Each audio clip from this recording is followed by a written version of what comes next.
干什么呢？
爸爸，出什么事了？嘿，北方家人被偷了。什么？是 CPA 的人干的，一定是。印章偷到了吗？爸爸，印章已经被毁了。啊？怎么会？是谁把它毁掉的？应该是桂海清干的。我只在李有林的档案里发现了印章的碎片。简直是该死的 CPA！ 爸爸，没了印章，我们该怎么办？我承认这次是我们失败了。他们确实是棋高一招，可惜上天却是站在我们这边的。上天？不错，国民政府新版的法币取消了行长印章这个防伪设计。果然是天佑帝国。这回你带回来的奇闻要派上用场了。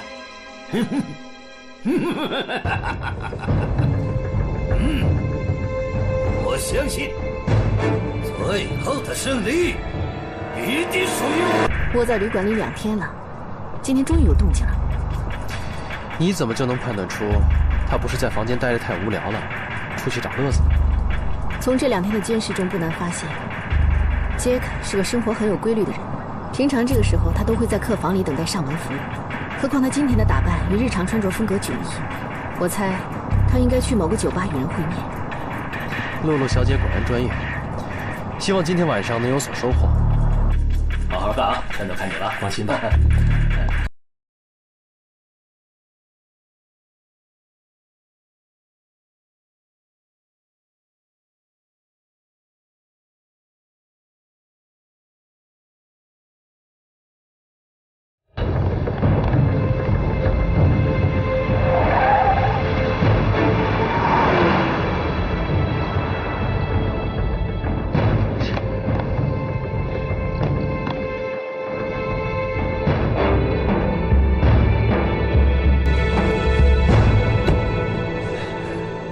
跟丢了。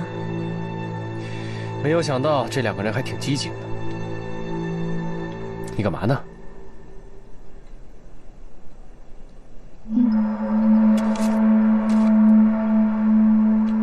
枫丹白露餐厅上午10点整，以花为证。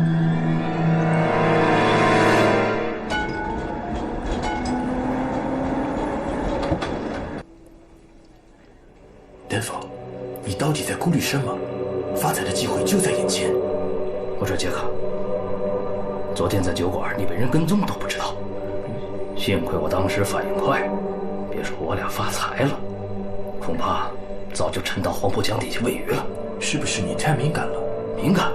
上帝！我怎么会和你这样一个蠢货合作？昨天我走的时候，有个男的跟踪我，幸亏我把车放在酒馆后厢，要不然早被他们扣下。他们到底是什么人？我怎么知道？不过，你所说的那些能保护我们安全的买家，一定不可靠。一会儿，你替我去。OK， 我可是冒风险的，分钱的时候可要给我额外的奖金。哼，你这个贪婪的家伙，还不快去换张桌子？我告诉你，在想着奖金之前，你先保证今天不要出事。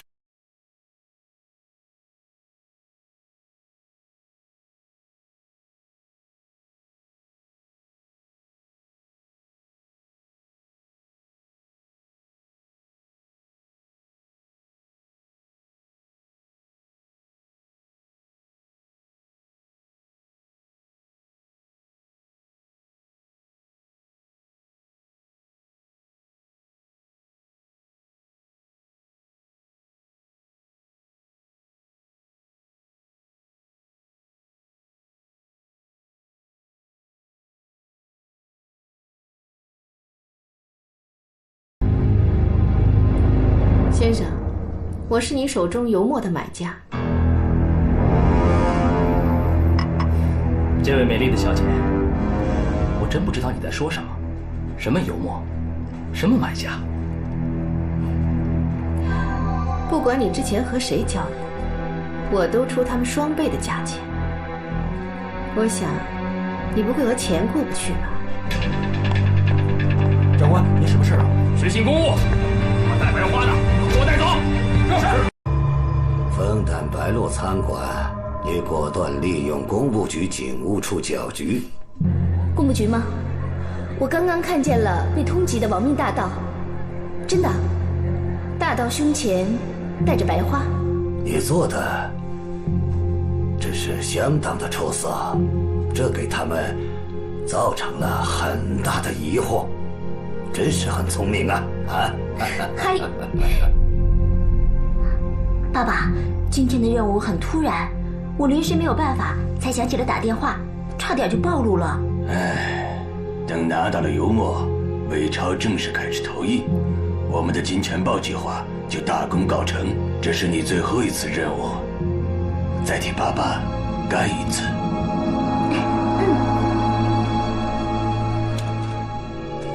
这个人叫丹佛，美食油墨在华的高管，他就是杰克背后的卖货人。可是光知道这些有什么用？如果没有最有效、直接的证据的话，根本无法指证，甚至不能对美食油墨公司提出警告。弄不好，我们还会陷入舆论和国际纠纷。我倒有个想法。你说，这个丹佛虽然机警，却不知道我们的身份。我们可以利用他的贪婪，搅黄他跟日本人的交易。我们的目的是阻止日本人拿到新版油墨，同时也可以拿到丹佛的犯罪证据。露露就是露露，非常好的计划。露露小姐的这个计划很完美，但我认为，我们现在应该考虑另外一件事情。你也怀疑有内鬼？你们有什么发现吗？我怀疑我们内部有日本人的鼹鼠。这次工部局的探子来得太巧，而且胸前戴白花，这个线索明摆着是针对我们。不仅是这意思，自从日本人启动金钱豹计划以来，模板、印章、专家、北方家人，每次任务我们都很被动。日本人对我们的行动计划了如指掌。有没有具体的怀疑对象？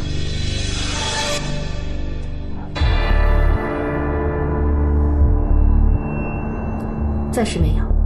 那好，美食幽默公司这一块就全权交给露露负责，我会大力支持你。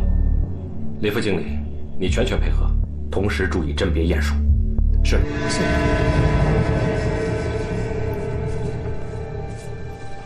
露露小姐。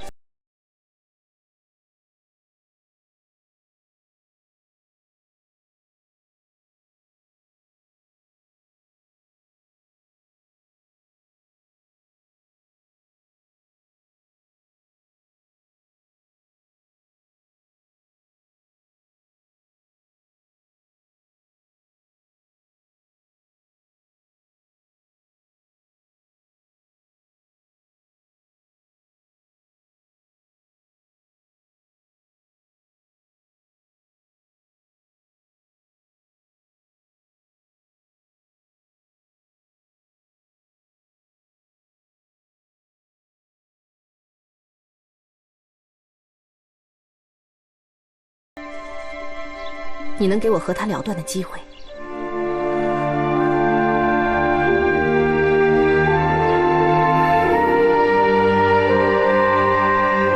OK， 我答应你。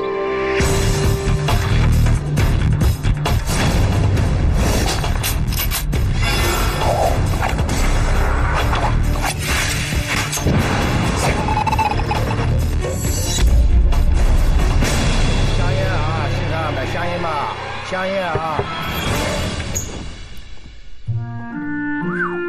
小姐，你找错房间了吧？杰克，我找的就是你。我可以进来吗？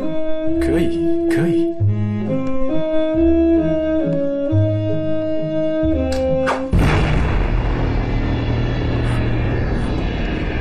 你想干什么？你不用害怕。我不是来要你命的。那，你是为了幽默？聪明。我只是一个小职员，你找错人了。是吗？那你就给丹佛先生带句话：枫丹白露，我对他说的价格永远都有效。可是那批货已经有人预定了。只要货没出手，随时可以解约。而且，谁会跟钱过不去？我还是那句话。对方出多少价格，我都出双倍。你跟丹佛先生都是商人，怎么取舍，应该很清楚吧？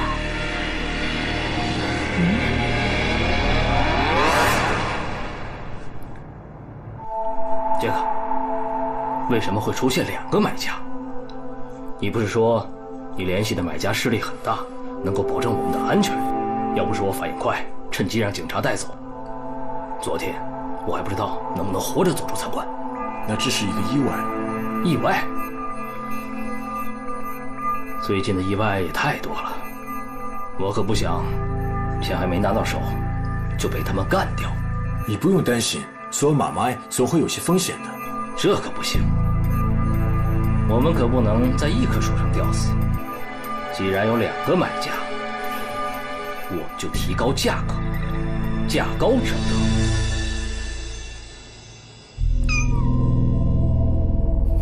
这个丹佛真是一个贪得无厌的家伙，居然想一货卖2家，又同时与 CPA 交易。爸爸，照我说，你应该直接抓了丹佛与 Jack， 让他们带回油墨，那多容易呀！这么多年，你还是个急躁的性子。特种油墨都在美国人的仓库里，没有丹佛的批条，谁都无法运出来。如果贸然对杰克为丹佛下手，很可能惊动美国政府，这对我们的金钱豹计划，乃至整个大东亚生产计划都会造成难以估量的损失。那怎么办呢？这个家伙可是坐地起价，我们不能由着他开价吧？答应他出的价格和一切要求。爸爸，你疯了吗？以财力 CPA 不如我们宽裕，比手段 CPA 更不如我们，何况还有你这个内应在。只要油墨运出美国人的仓库，丹佛和杰克就没用了。如今你只需要安抚好杰克，催促丹佛运出油墨，条件什么的反正不会兑现，乐得做做口水人情。可是 CPA 方面对杰克的布控怎么办？随他们去弄。他们比我们顾忌更多，不敢动用非常手段。你只需要小心，不要被他们发现，你才是真正的联络人就行啊！嗨，谢谢爸爸，我一定会更加努力的。西西啊，再过2天，就是那个特别的日子了。是啊，爸爸，就在那天我被爸爸救起，这一晃，都这么多年过去了。女儿啊，等到金钱豹计划成功，我就带你回到日本去，远离这个曾经害死你双亲的国度。到那里，你会成为我真正的女儿，成为严景家的千金。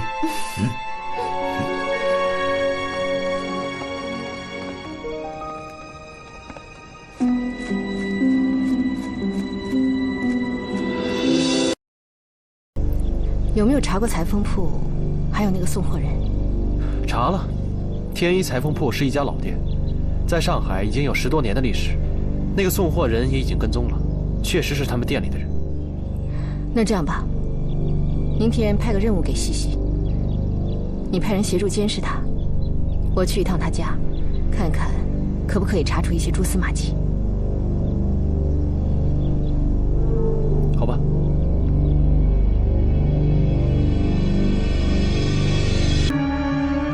什么？不要慌，镇定一点嘛。你现在已经被人监视了，要保持自然。你看看，好看吗？风展白露。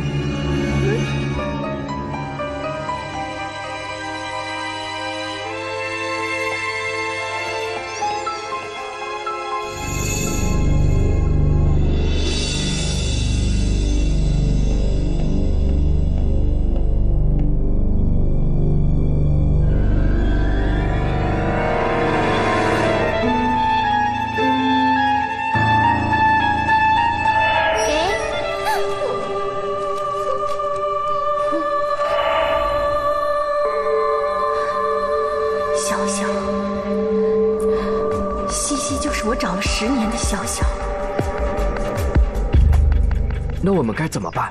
你现在只要听我的话就好了。回去以后呢，你要找到窃听器，千万不要动。丹佛先生来的时候，我们来个将计就计，随便说个交易地址，然后就让他们去埋伏。那丹佛要是不懂，那该怎么办？你们不会用笔写字吗？哼，我明白了。放心吧。严谨大佐已经给你跟丹佛买好了回美国的船票，包括丹佛提出的保护2位的安全，还有油墨丢失的后续调查问题，我们已经做好了完备的计划，一定会让2位满意。那太好了。真没想到 ，AP 这回是搬石头砸自己的脚了。其实我真的很想去7号仓库。看看桂海清和那个自命不凡的臭小子，看他们在空旷的仓库里干等永远不会出现的交易的好笑的样子。不愧是我的女儿，是越来越出色了。这都是爸爸教导有方。明天就是你的生日，想要什么礼物，爸爸都可以满足你。只要明天能够骗过 CPA。得到油墨就是对我最大的奖励了。不过，如果爸爸真那么慷慨的话，新裙子、新帽子还有包包，我什么都想要。对了，还有新的阿布熊，这可是我每年都要的礼物。好，爸爸答应你。不过你你为什么那么喜欢这款熊娃娃，还给它取名叫阿布呢？这是我的秘密。阿布是我最重要的伙伴，他对我有特别的意义。美食油墨公司主管丹佛与销售员杰克狼狈为奸，倒卖特种油墨后因分赃不均发生火拼，主管丹佛被杀，销售员杰克失踪，至今在逃。您看这个理由好不好啊？不要杀我！不要杀我！我没看见，我什么都没看见。爸爸常说，死人才是最可惜。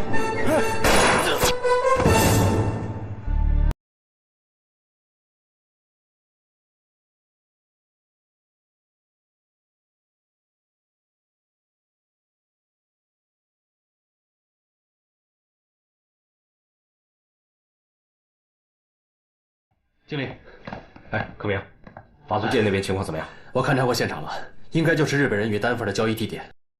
糟糕，还是晚了一步。不，日本人应该没有得到油墨。你怎么知道？通过现场的残留痕迹来看，两辆卡车应该是满载油墨的卡车。我今天早上去美食油墨公司的仓库调查过，他们说丹佛就在今天早上提走了满满2卡车的特种油墨。会不会是日本人故意布置的疑阵？不可能，他们没必要自找麻烦。其次，我找到了这个步枪的弹壳。对，从狙击的位置、距离还有武装手法来看，应该是我们亲爱的露露小姐。露露小姐，哎呀，我就知道露露是我们的福将啊！哎，露露怎么没来？应该跟这个有关系。这是在爆炸现场的卡车残骸附近发现的。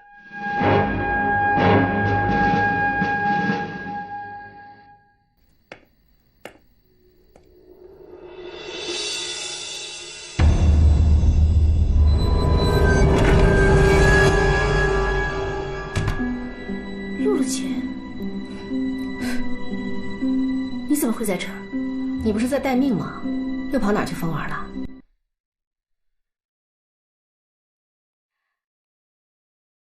哎呀，瞧瞧你，弄得这么邋遢，可不像平常的你啊。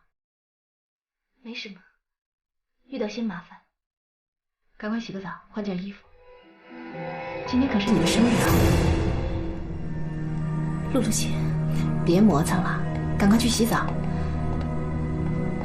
洗澡的时候别拿着枪。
3月12日，对露露节有什么特殊的意义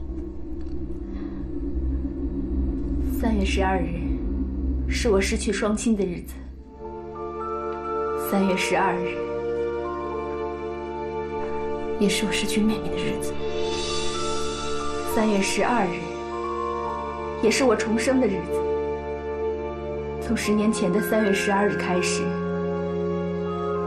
我就把我的生日放在了今天。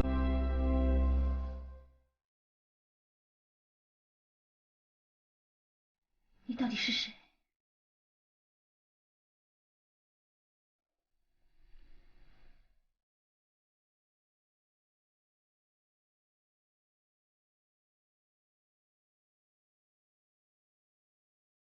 想想，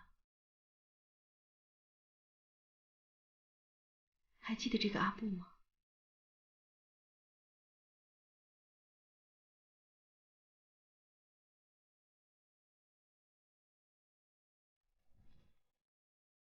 姐姐，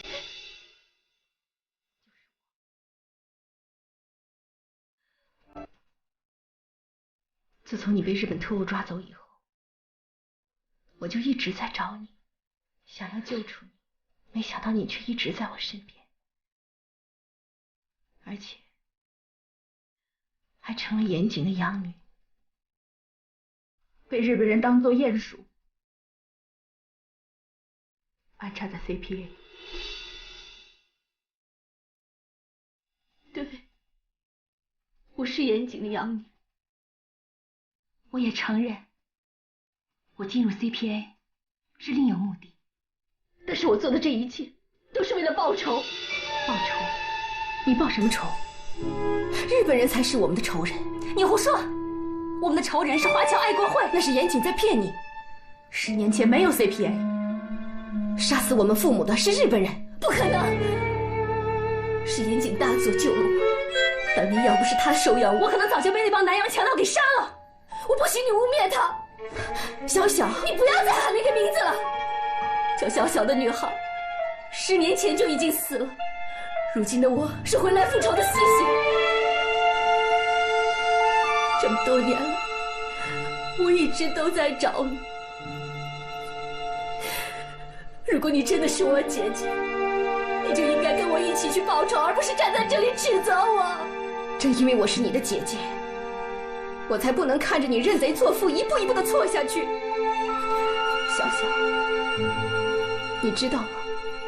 为了你所谓的复仇，我们有多少同胞命丧敌手？管不了那么多了。我只知道，我要报仇。阻止我的人都得死。那你就开枪吧。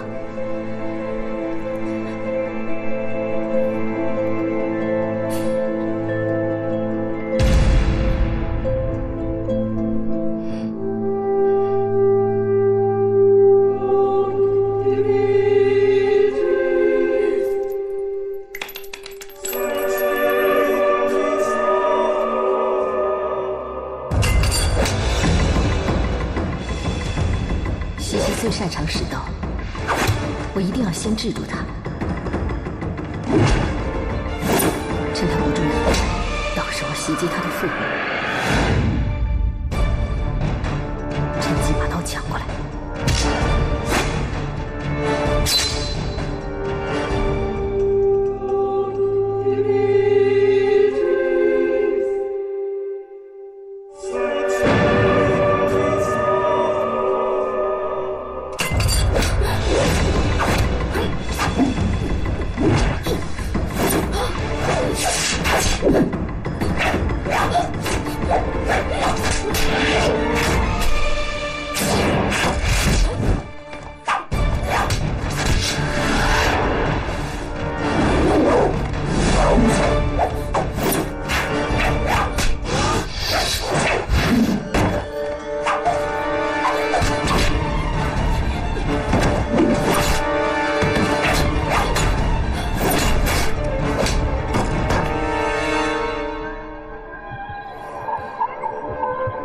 最后问你一次，我们到底是姐妹还是敌人？我们是姐妹，可如果你还为日本人做事情，我们就只能是敌人。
怎么样，有头绪了吗？似乎已经摸到了一些关键。我将父亲以前说过的关键数字，对比美版法币的成色，逐一尝试，算出正确特别添加料的效果与比例。相信很快就能找到正确的调配比例。太好了。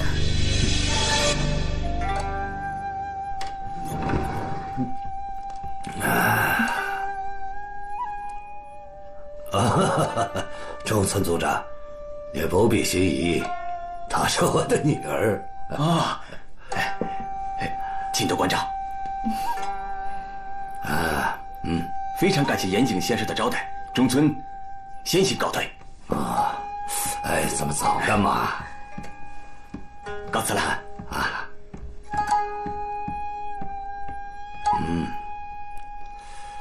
不用理会，他只是个小帮会，白龙组的组头。帮会？爸爸，他们可都是些唯利是图的人，完全不可信。他是什么德行，爸爸自然清楚。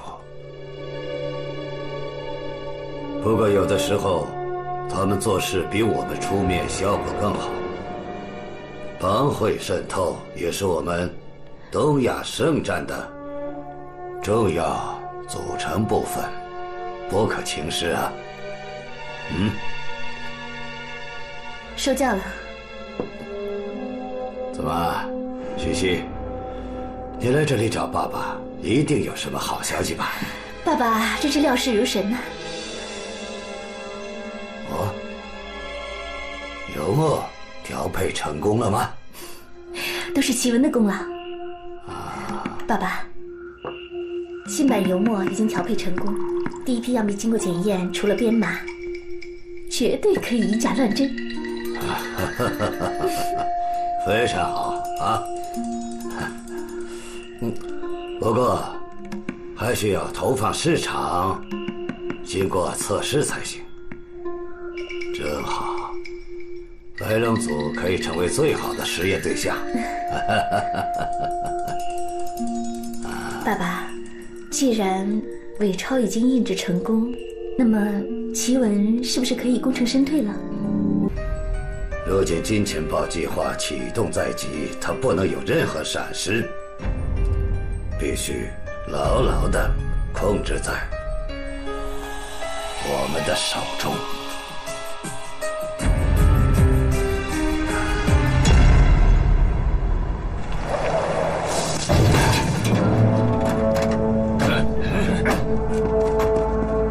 兄弟们，杀！杀！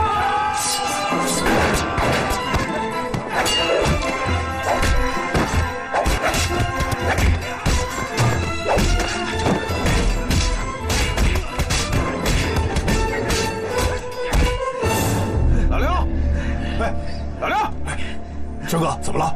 咱们押车的不是鬼子兵，都是日本浪人。别管那么多了，咱们先看看车上装的啥东西。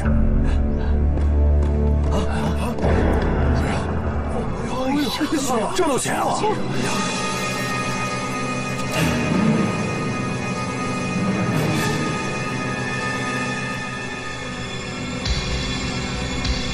怎么样？看出什么问题没有？雕版无懈可击，油墨的颜色也分毫不差。要说分辨，除了纸质手感有些差别，编码有些模糊不清外，剩下的几乎可以乱真。不错，这就是刚刚流入市场的伪钞，多数是小面额的，看到没有？经过专门的翻旧处理。看来日本人已经破解了新版法币的油墨配比。看来日本人的金钱豹计划终于要实施了。日本军部行事向来谨慎，这次流入市场的伪钞量也很小，可能是进行实际效果测验。我们必须趁早找到日本人流入市场的伪钞源头，切断他们的供应渠道。那现在有什么线索？经过调查，最先流出这些伪钞的，居然是一个本地的抗日民间团体。怎么会这样？我也很纳闷，这是一个名为抗日铁血兄弟会的本地民间组织，他的头目全哥曾经是国民党序列中的一名排长，因为不满意128上峰的撤退命令，带领手下的兄弟成立了这个抗日民间团体。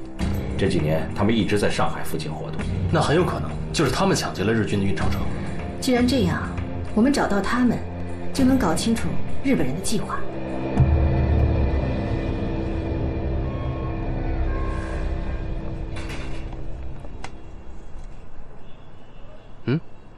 不是说找铁血兄弟会吗？怎么跑宪兵司令部门口蹲点？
反馈，老鼠终于出动了。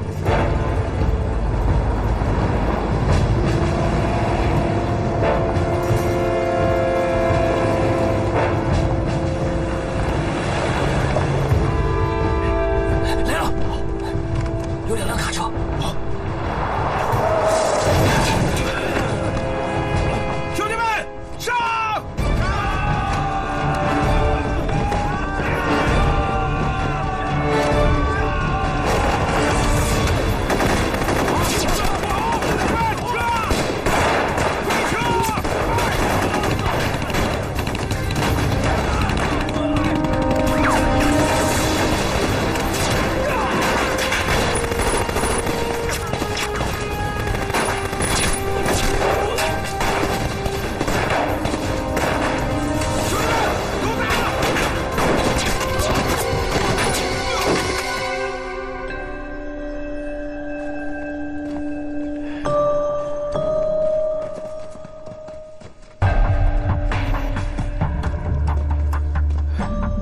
！2位的大恩，在下没齿难忘，大恩不言谢。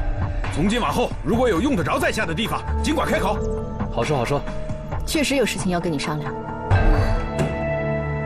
爸爸，这么晚了，有什么事不能明天再找我吗？西西，之前运往白龙组的押款车被劫了，我怀疑这件事是本地激进的小帮会所为。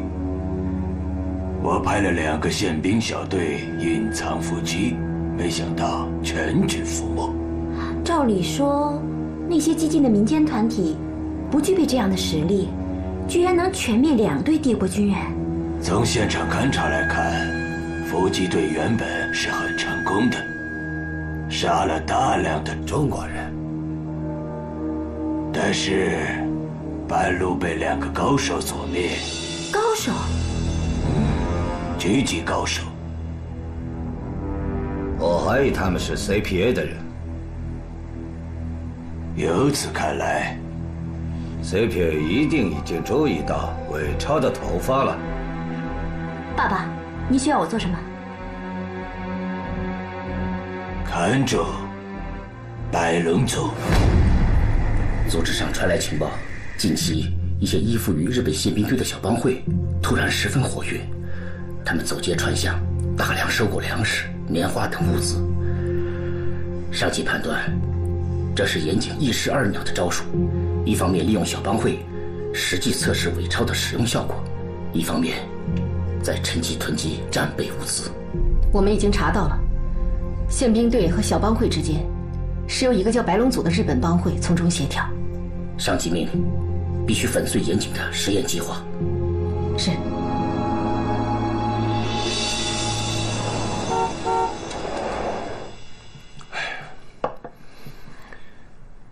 你又在搞什么名堂？我这不都是为了你吗？我容易吗我？经过我的调查，那个白龙组的中村组长，他来中国前就是个小混混，他能有今天，都是靠他夫人家的势力。他夫人系出名门，不过因为性格的原因，最终便宜了这个叫中村的小子。性格原因？对，用我们的话说，就是性格刚烈，巾帼不让须眉。他是不是特别擅长茶道？他特别仰慕中国茶文化。爸爸叫我来询问近期收购物资的情况。严谨小姐放心，一切顺利。爸爸还要我提醒你，要注意控制尺度，不要太过高调，以免造成不必要的麻烦。这一点我早就考虑到了，所以这次出面收购物资的都是当地的一些社团和帮会，但他们并非是帝国的子民，都是一些唯利是图的家伙，找他们办事是要付出一些代价的，所以这你不必担心，宪兵队会提供给您足够的资金，爸爸只希望您能够尽可能多的获得物资。不瞒您说，帝国迟早要对付那些宪兵。您今天收购的物资将会成为帝国战争的资源，到时候中村组长将成为帝国东亚战略的功臣。多谢严谨先生和小姐对中村的栽培。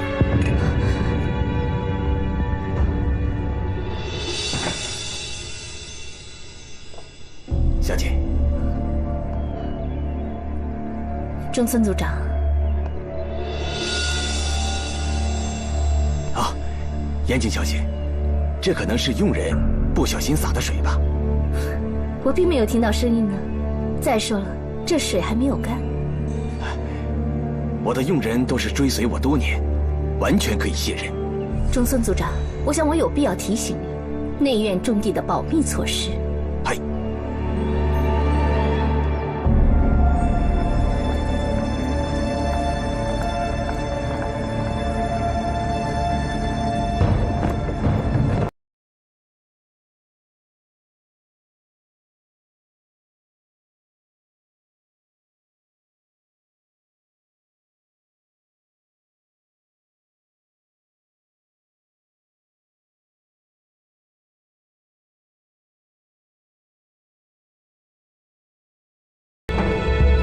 洛洛，我就说，你不该打扮成女仆潜入白龙组。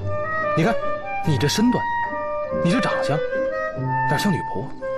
你像一个乔装改扮、半夜出家会情人的大家闺秀。少废话！我在这儿寂寞空等了那么久，你也不安慰安慰我。全哥呢？不是让他跟你一起来吗？他一会儿才到。怎么样？有什么情报？明天宪兵队会押运200万伪钞到白龙组。200万，大手笔啊！这是严谨打的如意算盘，不但让白龙组替他们测试伪钞在市场上流通情况，而且还趁机囤积战略物资，必须把这笔伪钞截下。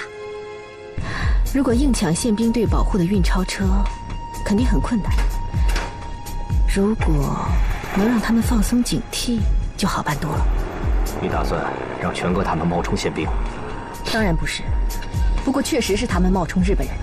我要让他们伪装成白龙组押车的人，与外面埋伏的人里应外合。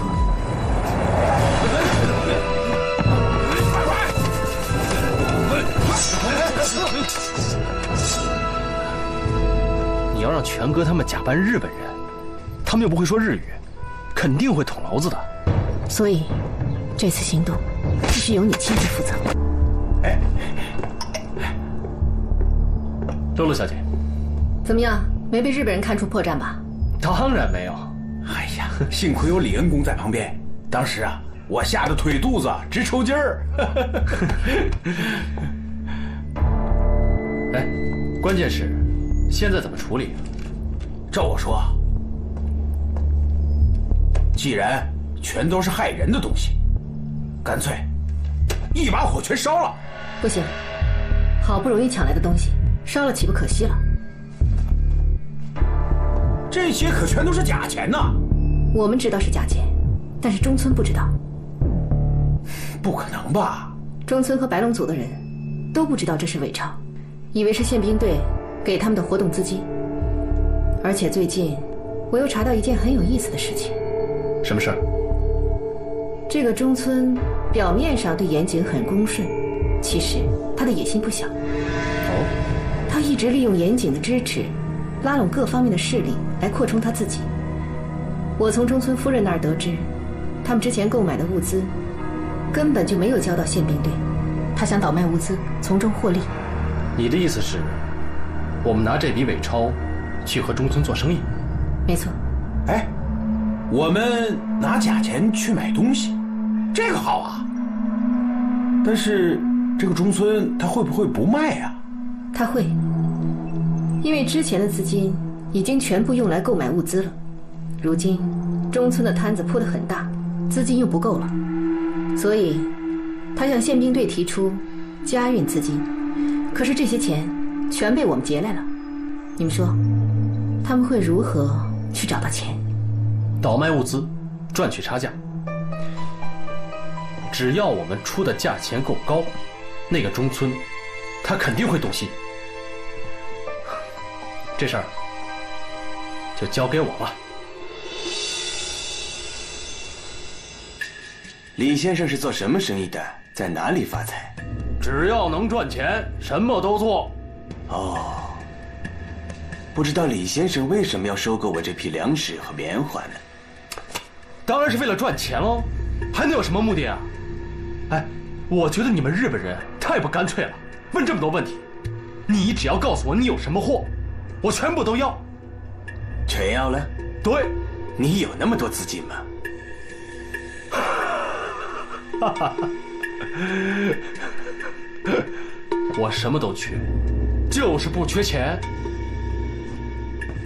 不管你有什么货，我全要，价格比市场上高30%。这是定金，你要是同意，现在就交易；如果不同意，我就另找卖家。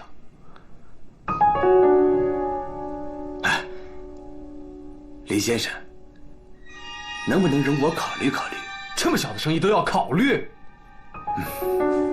看来你们白龙组真的是小打小闹的帮会。阿晨，别浪费时间，走。哎，等等，又怎么了？你的价钱我接受了。那就好了。什么时候交易？随时都可以，一手交钱，一手交货。合作愉快。啊。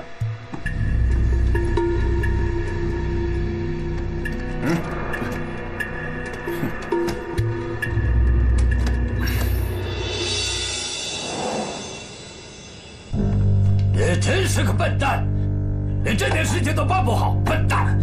对不起，大佐，简直给敌国的军人丢脸！你马上！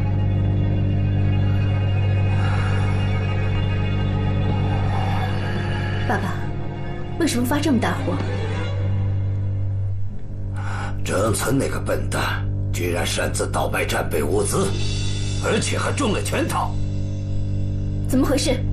嗨，西西小姐，是中村擅自动用军火库的东西私自倒卖，而我们之前运往白龙组的200万资金也被假扮白龙组的人领走了，然后用于和中村交易战备物资。也就是说，因为中村的私心，我们之前收购的战备物资统统被别人买走了，而且用的是我们印制的伪钞。是的。爸爸，我觉得这幕后一定与 CPA 有关。我也是这样认为的，西西。你亲自去一趟白龙组，警告中村，我不管他用什么办法，必须把那批丢失的物资马上给我找回来，否则我就灭了他的白龙组。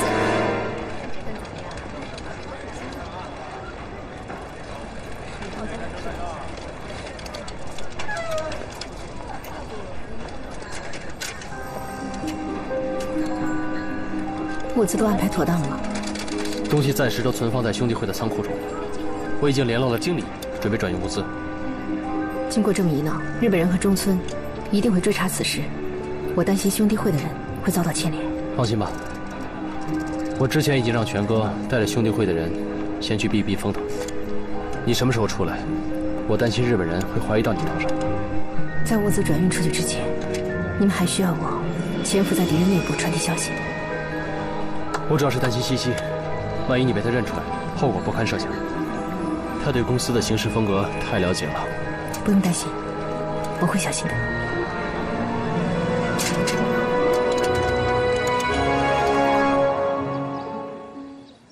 严谨小姐，我也就无非想光大白龙组。够了。我这次来并不是想听你什么解释的。父亲大人说了，再给你最后一次机会。限你1周之内务必找到丢失的物资，否则的话，你们白龙组可就没有存在的必要了。1周？还请严谨小姐多宽限几天。现在连欺骗我们的是谁都不清楚。这你就没必要担心了。其实父亲大人也没有想逼死你，我这次来呢，就是协助你的。多谢严谨小姐。如果小姐能帮白龙组度过这次难关，白龙组是永远记住小姐的恩情的。我可以给你提供个线索。根据特高课调查，抢劫第1批运钞车的是一个名为铁血兄弟会的激进民间团体。小姐以为是他们干的？这就需要靠您去验证了。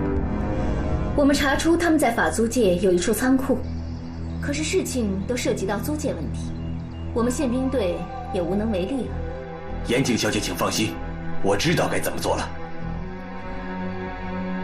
对了，还有一件事我想问一下你们白龙组最近招过什么外人吗？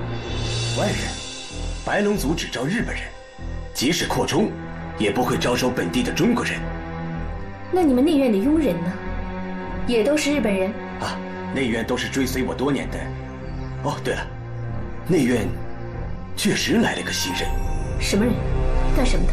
是一个烹茶高手，是我夫人无意中收留的。是个女人？小姐怎么知道？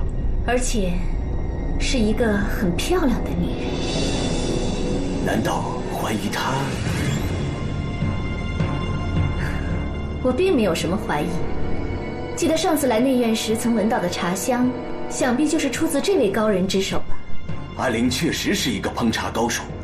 对了，小姐，我能否给您引荐一下？这样啊，也好啊，高手之间可是难得一见的。小姐，请。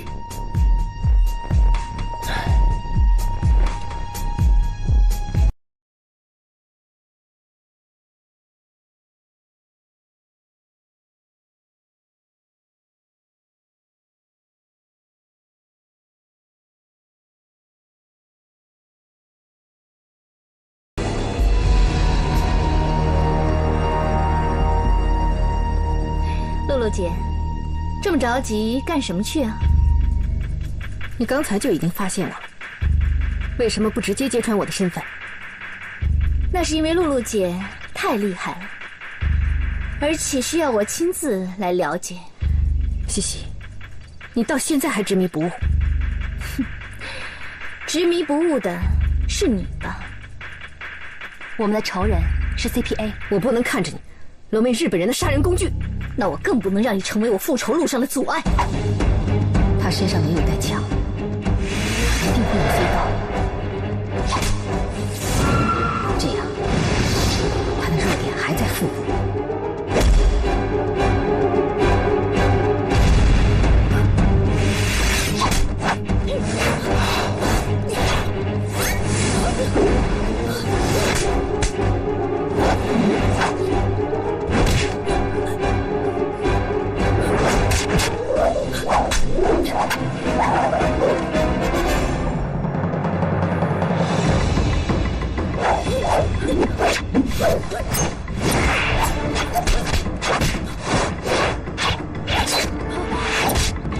干什么呢？干什么？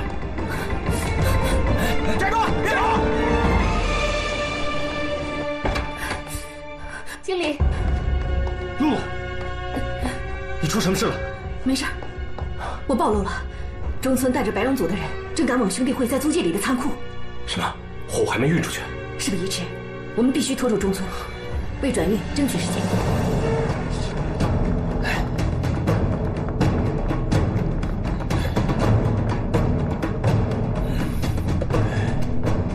其实你记住，这次去是为了夺回物资。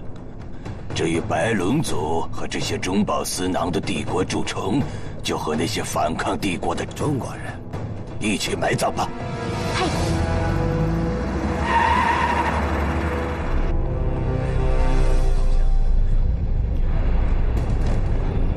李副经理，哎，珊珊，露露呢？她伤得怎么样？露露姐没什么大碍，不过她人呢？露露姐为转运物资争取时间，她去阻击中村了。那经理呢？经理去法租界的巡捕房寻求支援了。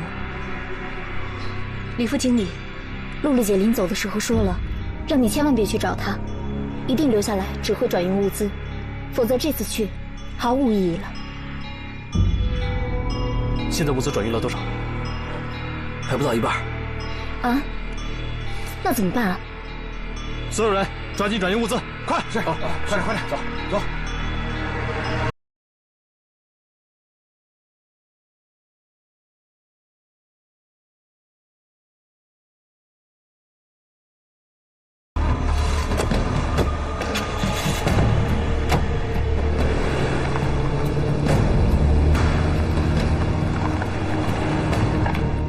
白龙族被摧毁，所有有关宪兵队的线索都被特高课调查过，想必应该不会有人怀疑到我们身上。很好。伪钞市场投放实验情况怎么样了？现新版伪钞除了在手感上还有细微差别外，很难被分辨。专用纸张什么时候能生产？现东京方面已经证明，他们将通过海路把专用纸张运抵上海。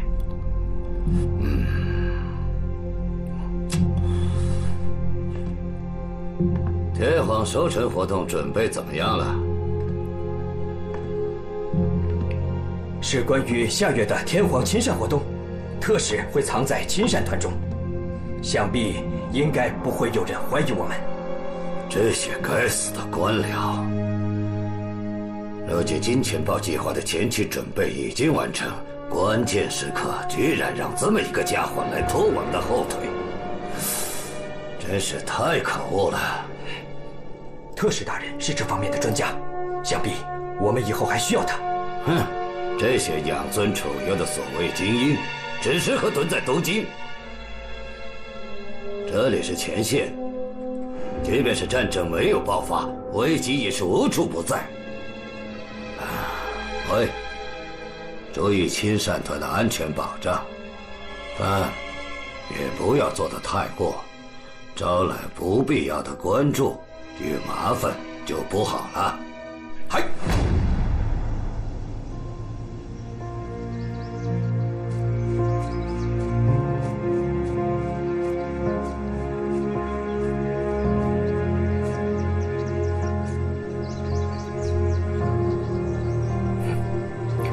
李克明告诉我，你经常出现在教堂附近，你果然在这里。这是谁的墓？为什么没有墓志铭和名字？是我亲生父母的。在我很小的时候，他们就去世了。那你……我是由神父抚养长大的，这些我的档案材料里都有。其实这个墓里，除了我的亲生父母之外，还葬着2个人。那是什么人？我父母的至交好友，也就是西西的亲生父母。什么？西西的父母也葬在这里？对，我跟西西从小就认识了。难怪你让我延迟签发出监令。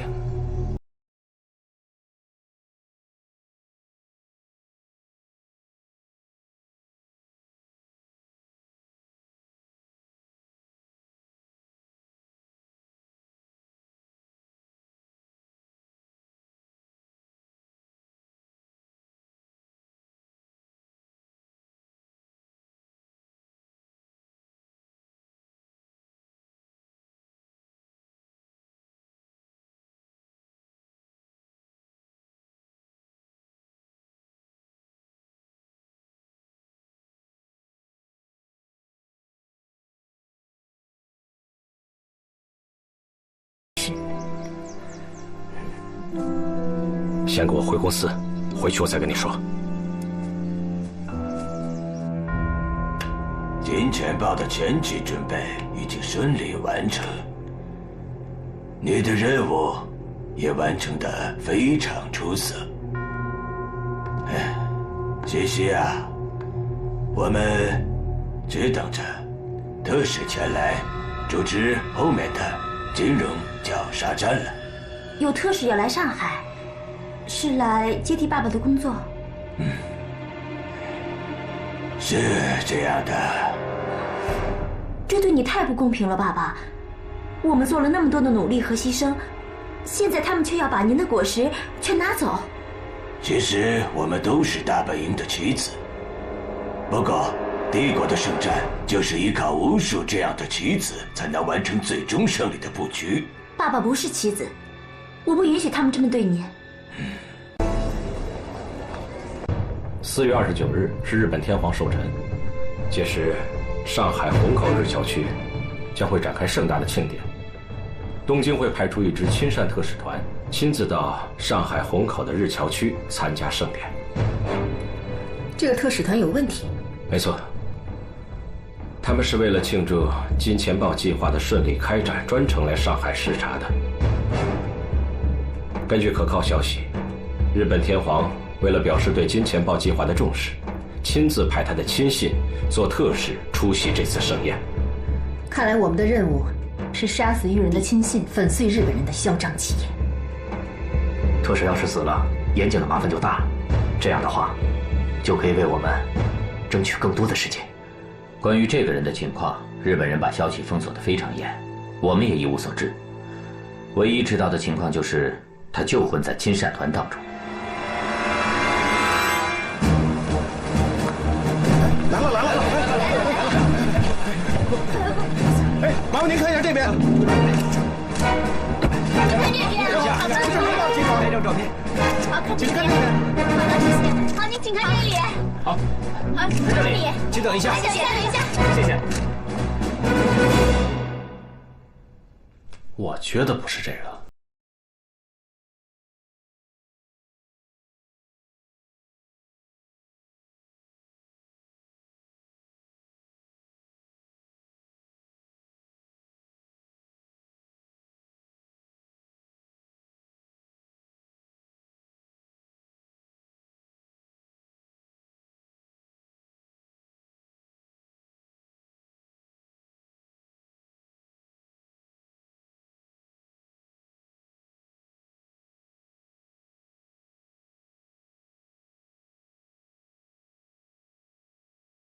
赶紧趁热吃吧，要不然待会儿面就坨了。